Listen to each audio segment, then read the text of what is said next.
Welcome to this very special edition of the KAJ Masterclass Live, the show which ensures that you profit from your time spent here with experts, either through their industry insights, information, or simply learning from them. And today we have with us Terry Bean, a life coach, executive coach, author of the children's book Abracadabra, and we'll explore with her how where wisdom meets magic, practical ways to help children protect their inner light, the importance of the words we speak to ourselves, and how to cultivate happiness as a daily choice and superpower. Welcome to the show, Terry. Thank you for having me, AJ. I very much appreciate being here with you guys. Thank you. You're welcome. Welcome Even to though the show, it's Terry. 6:30 in the morning in America, but I'm good.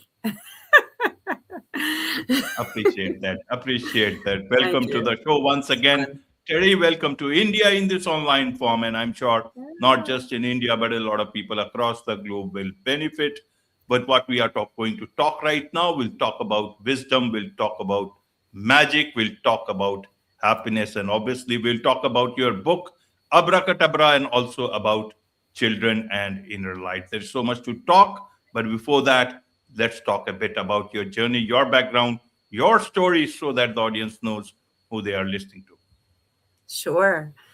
Well, once again, good morning, everybody, and hello. I'm Terry Bean. I am here in Queens, New York, and I'm really excited to bring this book out, Abracadabra. It's been over 14 years now, so many people don't know that the book was written that long ago. And people ask me why now all the time. And, you know, life happens, different things happen. And I always feel that books and whatever you're producing comes out at the time it's supposed to. This is a very poignant time in our world where children are feeling quite lost.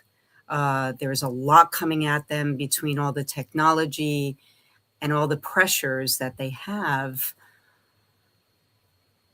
in competition and looking outside of themselves for approval. Abracadabra is giving them tools to understand their inner world and to start looking within to get the approval they need.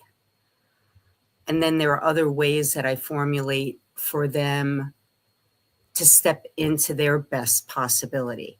So we as adults, AJ, we talk about this, people who are in personal development, we talk about this incessantly, right? About stepping into our possibility and creating our lives, and that we're able to do so. And we have the power within. But children don't know this. They don't really know it. They know it intuitively, and they do it intuitively, the way they play. Adults have lost a bit of that play, number one, and that's why Abracadabra also is for adults, quite frankly. Yet to be able to teach children and empower children to know that they can seek inside themselves and start to learn how to create lives they love, they will become happier, more connected, and kinder adults. And that's what I'm looking to do with this book, Abracadabra.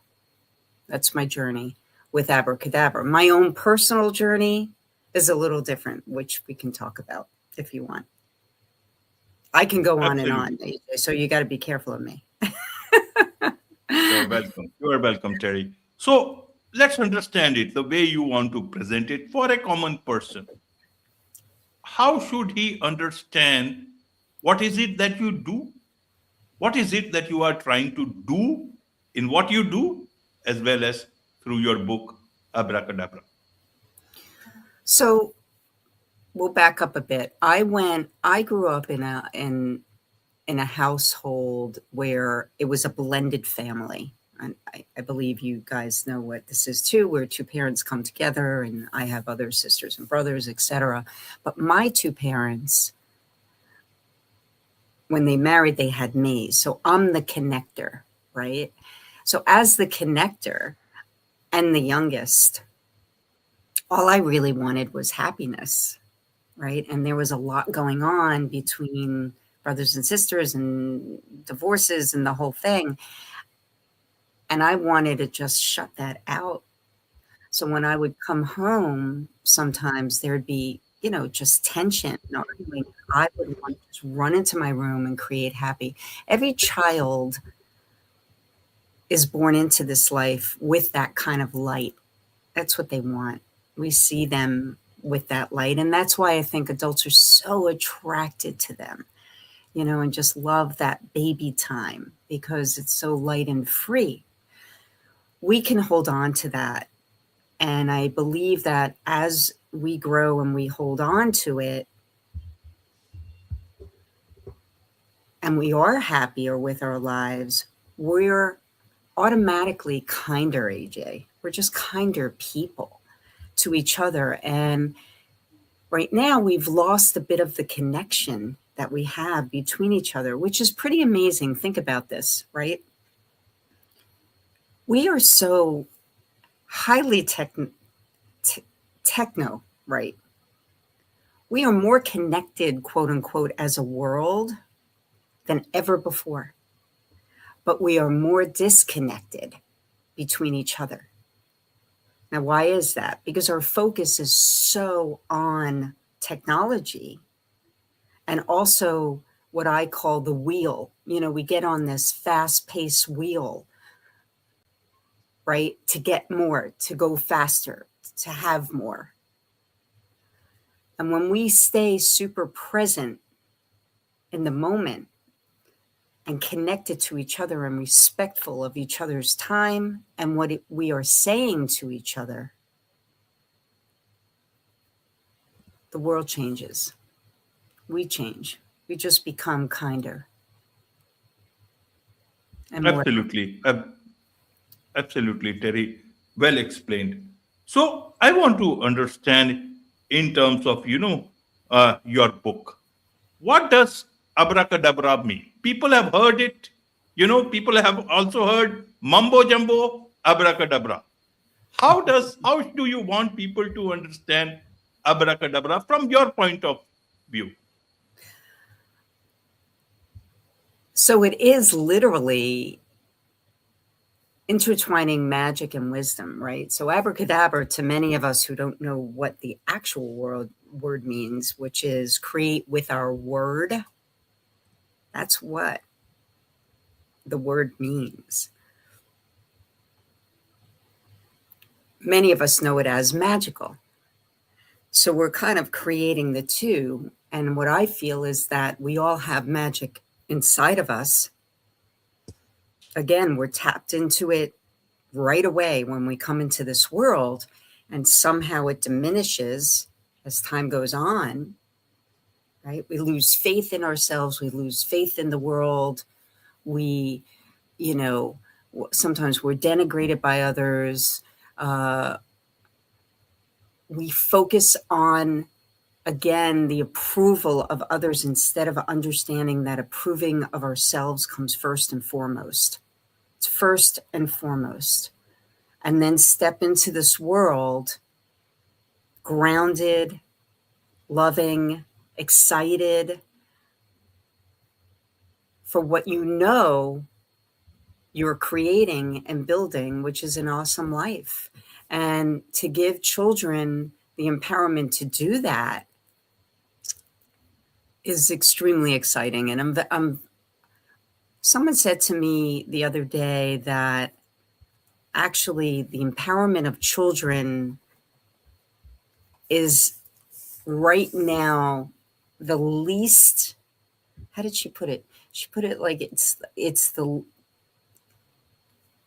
genre that does not have that kind of training more than any other demographic is our children in our society.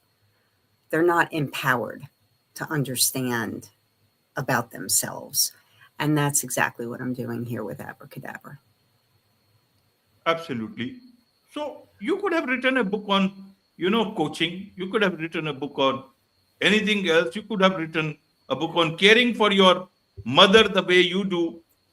why write a children's book? Help us understand, how did this whole idea come to your mind?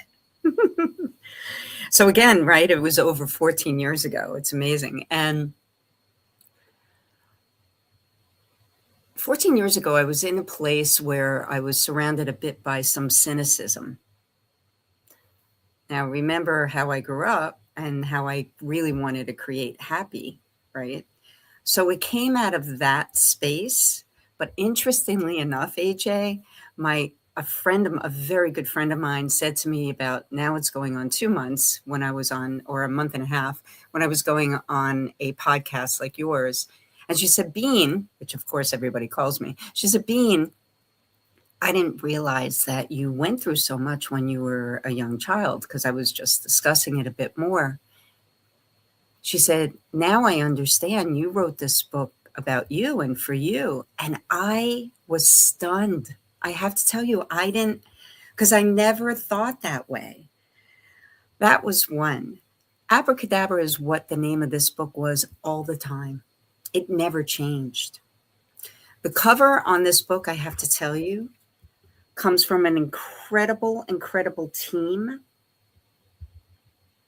that are from India.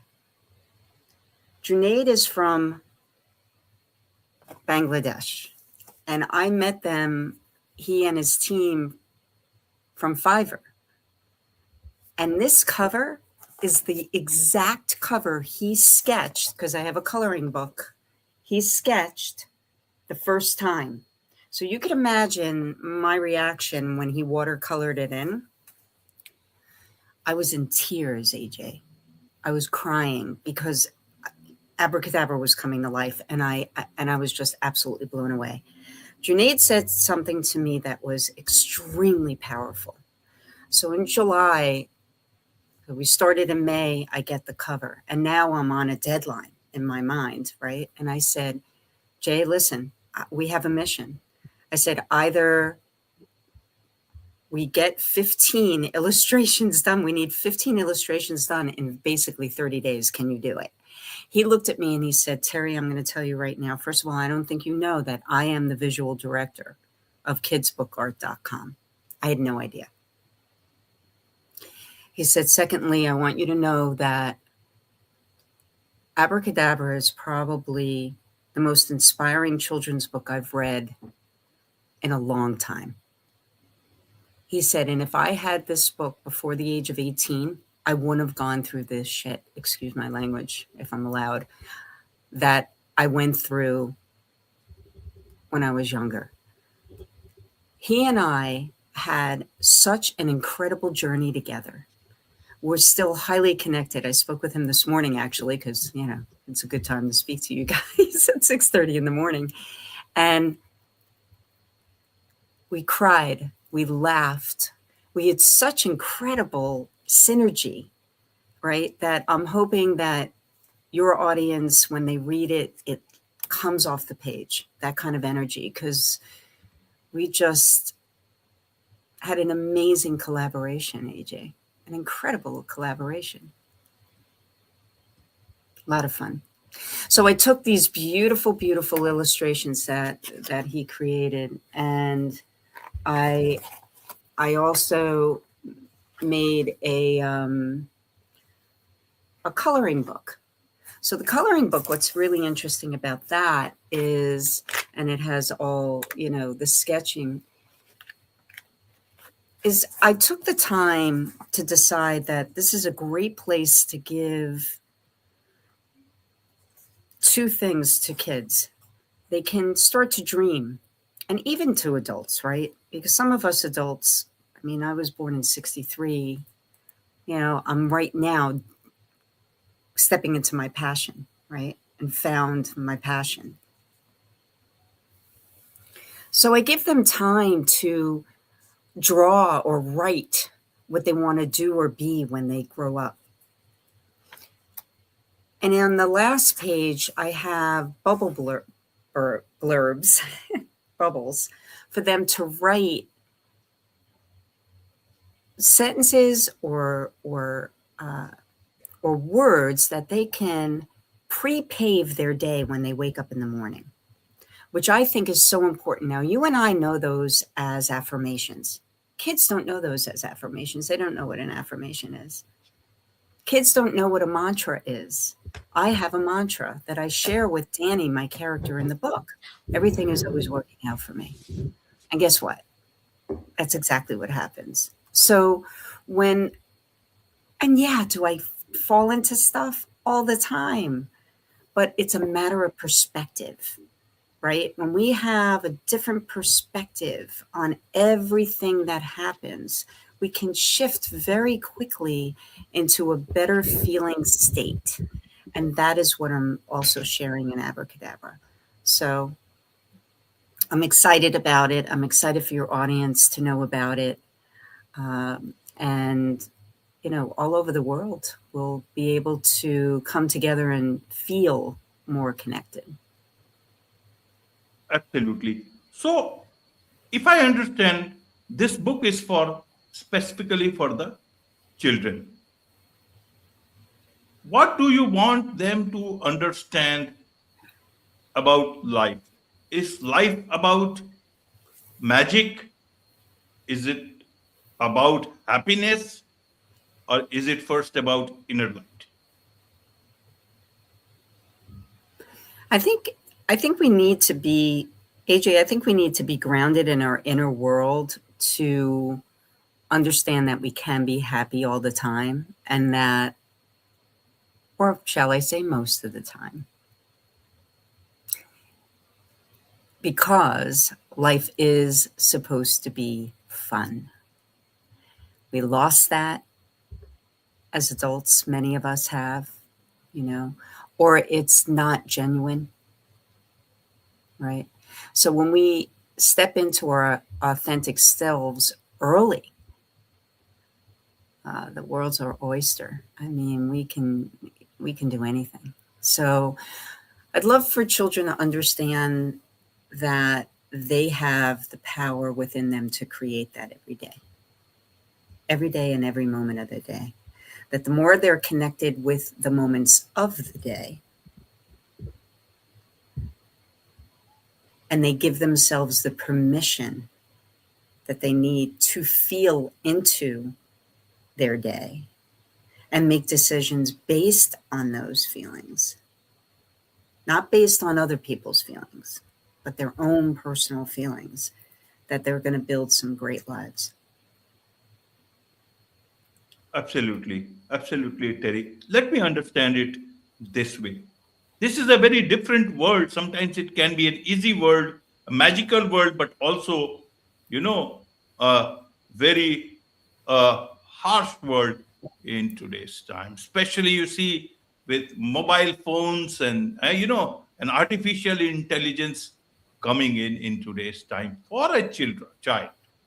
How do they keep pace with the present as well as the future, which is happening at the same time, as well as be grounded enough to understand and taste the real life, the actual life with all its fun, laughter, and also tears? How do they do that? And where does this inner light reside? Is it in that real life, or is it in hidden in some artificial intelligence? Because that sounds nowadays more magical. That's a great question, AJ. Thank you. And AI is coming full force, isn't it? I've got a wonderful puppet that I'm going to be bringing to life called Professor Wisely. And Professor Wisely, I'm going to be creating all this AI with him, and I'm super excited about it. So you can meld the two. There's no reason why we cannot, right? Though I think it's up to us as adults to make sure that children know the importance of connecting like this, but physically, right? It's funny because this morning I was thinking, as I'm growing into all of this, one of the things I want to do before I leave the planet is create Wise Bean Cafe, which is basically coffee, coaching, and connect. So connecting to one another, the most important thing is that we connect physically. We cannot lose touch. It's an incredibly important sense that we have. So again, making sure we're hugging our children, making sure the children are getting outside, making sure that we are in some ways limiting their screen time. This is why I wrote a physical book and an activity book.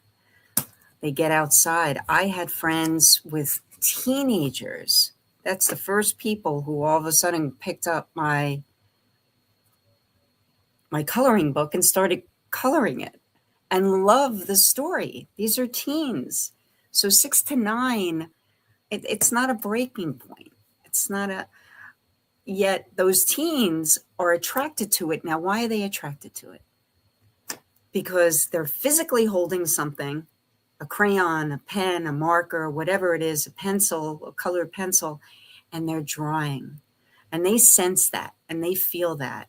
And if we keep on, presenting that to children along with the AI, that's fine. That's fine.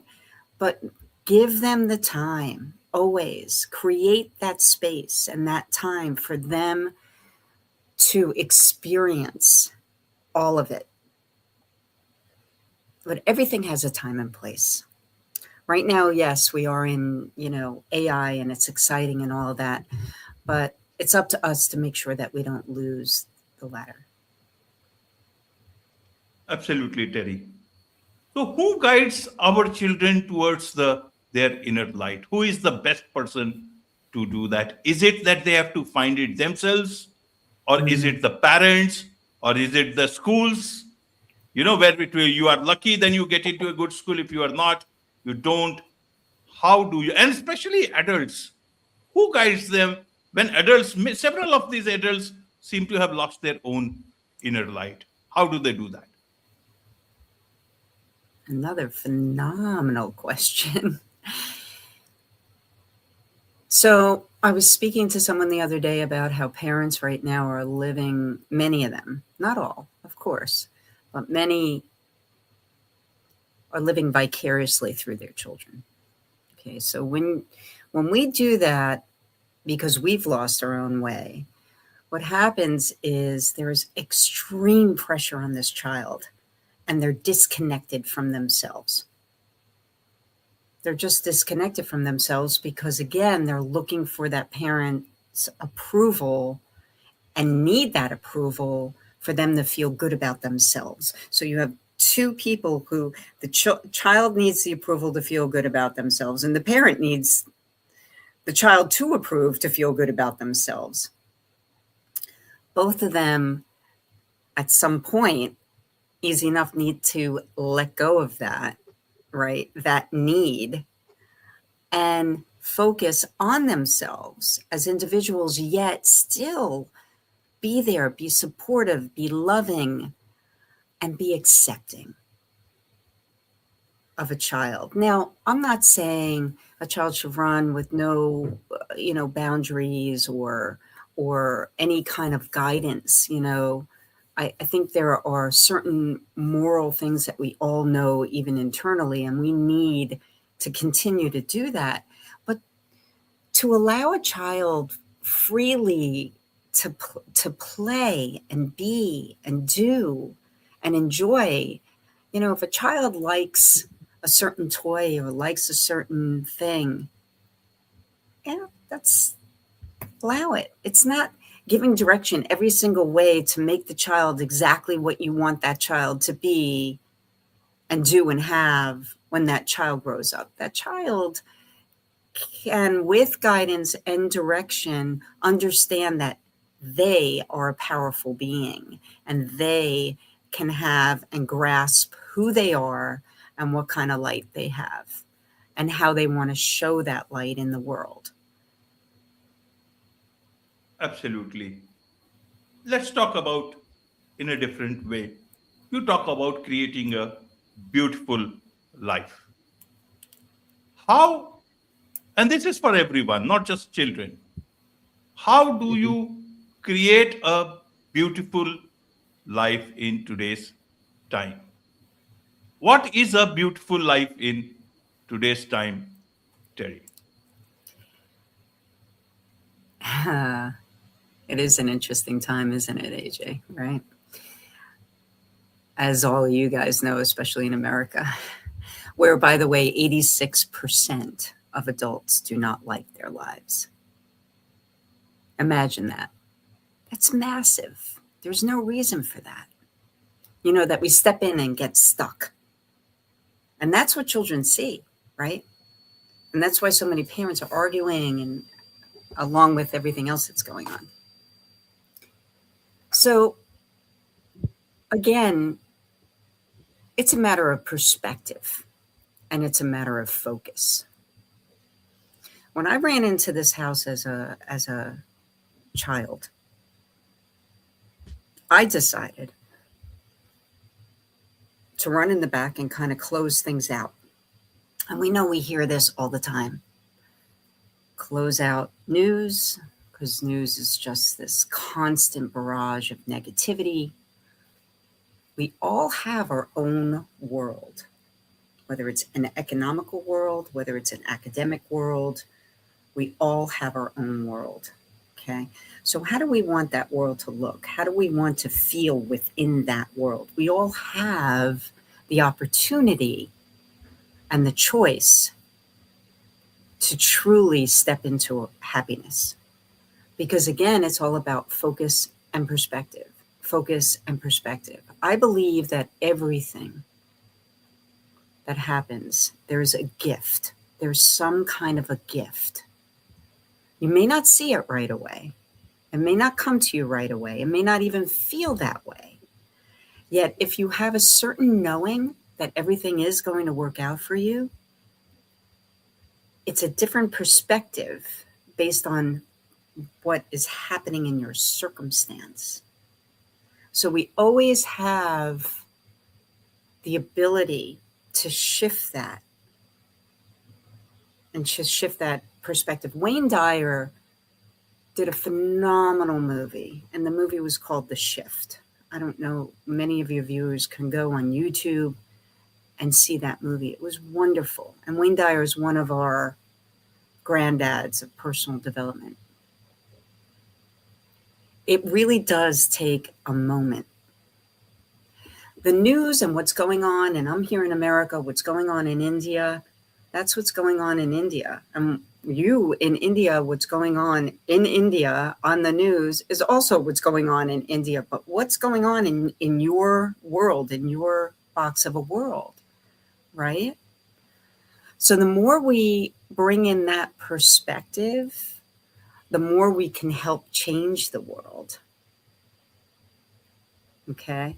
I don't want to get on the wheel of stopping and preventing and all of this. I want, preferably to me, because it feels better, to be on the wheel of creating and doing and creating the happiness that I think truly that we all deserve.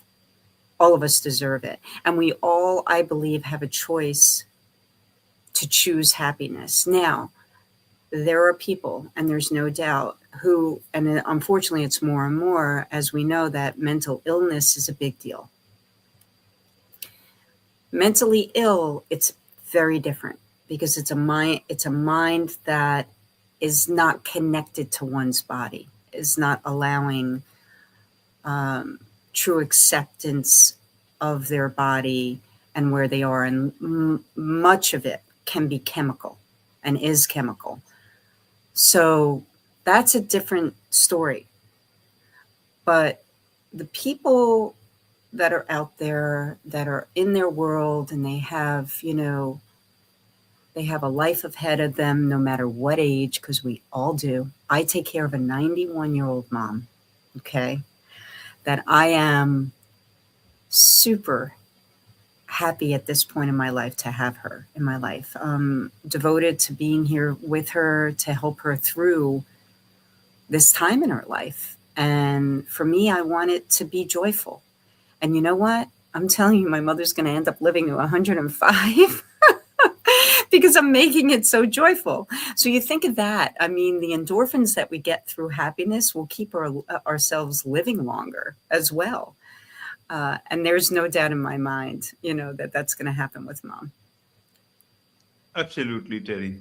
Absolutely. So you talked about happiness and your early days, growing up, when you talk about happiness, wanting happiness at whatever ways you thought at that point in time, and now you say you are happy. When did you know that you are absolutely happy? Did you find how should people know that they are happy at whatever time in their life they find their own happiness? That's an interesting way to put that question. So I don't believe that we arrive anywhere, right? I mean, it's life keeps on going. Everything's a journey. Everything, whether it's, you know, being born into this world, going through the world as we pass, as we, go through different relationships. This is all a journey, right? And it's up to us to enjoy that journey. So enjoy spelled ENJOY. I always say INJOY. Enjoy, right? I love the English language because there's so many words like that I could go through with you. But I don't know that we've arrived to happiness. It's always a different feeling and level of happiness, of joy. I mean, people who have children, that joy when that child comes it's almost inexplicable, right? I mean, may I say, having orgasms, inexplicable. So there's so much joy in life to grab, to hold, to be in, to choose to be in. For me, I knew when I was a child, I just sensed it, that I knew what was happening around me didn't feel good. At a point, I didn't want to be part of that. I was still part of the family, but I put it on myself to be that person to bring more joy. There's a story of myself, which is really fun. In fourth grade, I was on stage as Mother Nature. I always think I have this great connect because I played her on stage, by the way.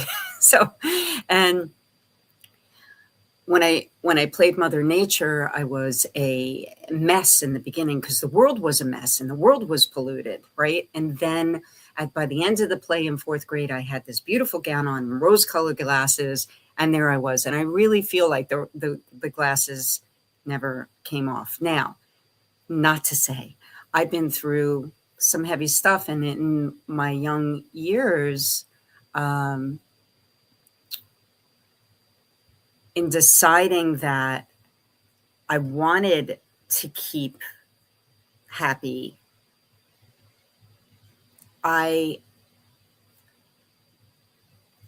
it's a matter of feeding ourselves, right? What are we going to feed ourselves? Is the food that we feel, is that making us feel good to eat chips and chocolate all day? Or is it better to eat and make us feel good to eat vegetables and, and good, clean food? It's the same thing about thoughts. The thoughts that we feed ourselves are absolutely imperative. When we wake up in the morning and we step off, one thing Dyer said, and he does it every day, he says, thank you, with his 2 feet the minute he lands. Thank you, right? For me, it's a matter of also affirmations that you say again in the morning. So everything is about how we're going to speak to ourselves and speak to each other. But you know what? The way we speak to ourselves is more important than anything, because that's who we're presenting to the world. So again, when we're teaching children and empowering children to speak to themselves, and be nice to themselves. You know, it's funny, mom who's 91 again, sometimes she really disparages herself. Like she gets, and I hear her, she'll say, you know, her name's Judy. Judy, you're such an idiot. And, you know, she'll do that. And I just cringe. I absolutely cringe. And I say, you know, stop doing that. And she says, I like doing that. Okay, if you really think so. I mean, we're, you know, it's a different mindset. It's a very different mindset. And at this point, being with her is truly giving me the permission and understanding of the power of allowing, right? Because right now, she's on her journey. Whatever that journey is, I can't change it for her. I can't change the way she handled her life before. I can't change her perspective on her life now. And I'm not here to do so, right? When we try and do that to other people, we're taking their power away. We're actually taking their power away. If they're not strong enough to stand on their own, children are not at this point. But if we can empower them to do that, they will step into their authentic selves and create happy, loving, beautiful lives. I believe that. Absolutely, absolutely happy, loving, and beautiful lives indeed. There is so much to learn about life. There is so much to learn about inner light. And I there is so know. much to learn about wisdom, magic, and happiness. A lot of people would want to connect with you, learn more about you, also want to learn from your book. What's the best way for them to do so? You should go to terrybeanauthor.com. So it's TERRY with a Y and bean, just like coffee bean, BEAN. And I look forward to speaking. Anyone can connect with me right there. It will go straight to my email. The books are there. There are some videos and pods and media, and learn a little bit more about me and my journey. And I am an open book, I like to say. Wonderful. With this, it's a wrap on this very special edition of the KAJ Masterclass Live. Thank you so much indeed for joining Thank you, us. AJ. Thank you, and to your audience. You have a beautiful day. Bye for now.